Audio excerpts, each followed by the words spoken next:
തസ്ബീഹ് നിസ്കാരം നിങ്ങൾ ജീവിതത്തിൽ ഒരു തവണയെങ്കിലും നിർവഹിക്കണമെന്ന് ഹദീസുകളിൽ പറയപ്പെട്ട നിസ്കാരം.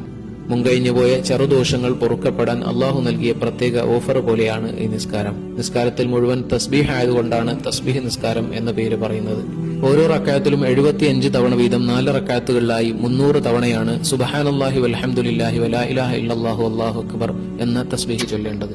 ഇത് ഒറ്റ സലാമിലായി 4 റക്അത്തോ പ്രത്യേകിച്ച് രാത്രിയാണെങ്കിൽ ഈ 2 റക്അത്തുകൾ വീതം 2 സലാമിലായോ നിർവഹിക്കാവുന്നതാണ്. നിയ്യത്ത്.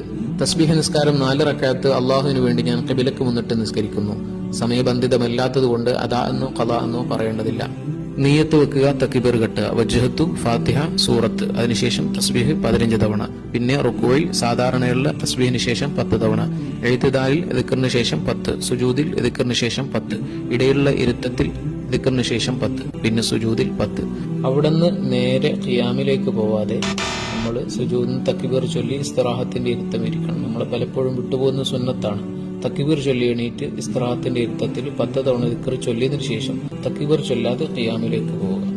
എന്നിട്ട് ആദ്യത്തെ റക്അത്തിൽ ചെയ്തതുപോലെ ഫാത്തിഹ, സൂറത്ത് 15 തവണ തസ്ബീഹ്, റുക്കൂയിൽ 10 തവണ, എഴുത്തിദാലിൽ 10, സുജൂദിൽ 10, ഇടയിലുള്ള ഇരുത്തത്തിൽ 10, പിന്നെ സുജൂദിൽ 10, പിന്നെ അത്തഹിയാത്തിന് മുമ്പോ ശേഷമോ ചൊല്ലാവുന്നതാണ്. എന്നിട്ട് സലാം വീട്ടുക.